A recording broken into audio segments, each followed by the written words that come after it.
اگر آپ کمال کی بلندی چاہتے ہیں، کمال کا عروج چاہتے ہیں، کمال کے کرشمات چاہتے ہیں، کمال کے معجزات چاہتے ہیں، تو آپ اپنی زندگی میں دو لفظوں کو ایڈ کر لیں، دو لفظوں کو شامل کر لیں۔ انشاءاللہ بفضلہ تعالی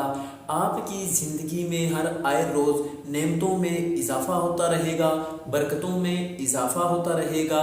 اور انعامات میں، اللہ کے فضل میں، اللہ کے کرم میں، اللہ کے احسان میں انشاءاللہ ہر آئے روز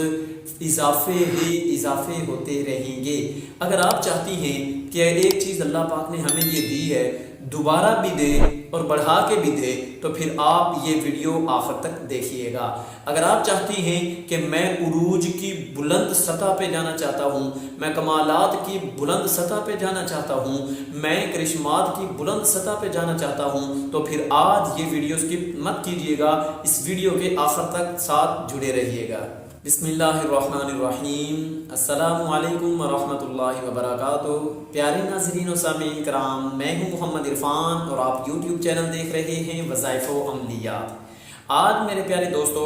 آپ کے سامنے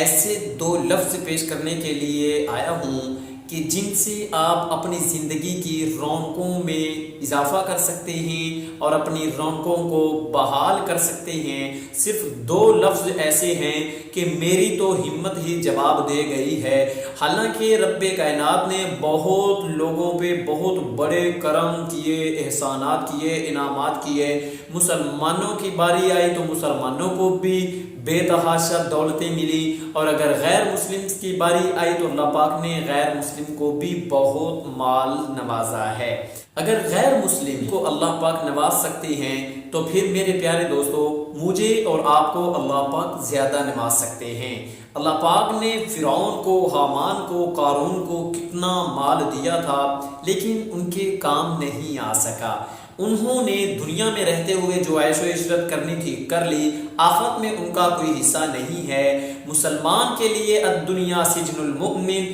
و جنت الکافر، کہ مومن کے لیے یہ جو دنیا ہے یہ قید خانہ ہے اور کافر کے لیے جنت ہے۔ مومن کے لیے قید خانے کا کیا مطلب ہے کہ جب اللہ کہے گا کہ جی یہ کام آپ کریں، جب پیارے محبوب حبیب کبریا کہیں گے کہ جی آپ لوگ یہ کام کریں، تو پھر اس وقت ہمیں وہ کام کرنا چاہیے۔ اور جب اللہ اور اس کا رسول ہمیں منع کر دے، ما آتاکم الرسول فخذوہ وما نہاکم عنہ فانتہوا، جب اللہ اور اس کا رسول ہمیں منع کر دے کہ اس حد کو کراس نہیں کرنا، تو ہمیں بھی رک جانا چاہیے۔ اب اگر اس طرح سے کر کے ہم زندگی گزارتے ہیں تو پھر یہ سمجھیں کہ یہ ہماری قید ہے، اور اس قید کے بدلے میں آخرت میں اللہ پاک نے ہمارے لیے بہت کچھ جمع کر رکھا ہے، اگر ہم غیر شرعی حدود سے پیچھے پیچھے رہتے ہیں، وہ حدود کراس نہیں کرتے شریعت کے اندر رہتے ہوئے۔ لیکن ہم اگر دیکھتے ہیں کہ یہ کون سے ایسے دو لفظ ہیں جن کے ذریعے سے ہم لوگ اپنی زندگی کو خوشحال بنا سکتے ہیں، اپنی زندگی کو خوشگوار بنا سکتے ہیں، اپنی زندگی کو مالا مال کر سکتے ہیں، نعمتوں سے مالا مال کر سکتے ہیں، رحمتوں سے مالا مال کر سکتے ہیں، برکتوں سے مالا مال کر سکتے ہیں، اللہ کی طرف سے نازل ہونے والے احسانات اور انعامات کا ہم اضافہ کروا سکتے ہیں صرف دو الفاظ سے۔ اللہ پاک قرآن پاک میں کہتی ہیں لَإِن شَكَرْتُمْ لَأَزِيدَنَّكُمْ، کہ اگر آپ لوگ میری نعمتوں کا شکر ادا کرو گے تو میں اپنی نعمتوں میں اضافہ کر دوں گا۔ وَلَئِن كَفَرْتُمْ، اور اگر ناقدری اور ناشکری کرو گے تو إِنَّ عَذَابِي لَشَدِيدٌ، پھر اللہ کہتے ہیں کہ میری پکڑ بڑی سخت ہے۔ تو اس لیے میرے دوستو جب بھی اللہ کی کوئی نعمت ملے، بے شک چھوٹی سے چھوٹی ہی کیوں نہ ہو، بے شک ادنا سے ادنا ہی کیوں نہ ہو، بڑی اور اعلیٰ کی تو دور کی بات، اس پہ تو ہمیں شکرانے کے نوافل پڑھنے چاہیے، لیکن اگر چھوٹی سی بھی مل جائے تو کم از کم دو لفظ ہم اپنی زندگی میں اس کے بعد ضرور اپنا لیں، الحمد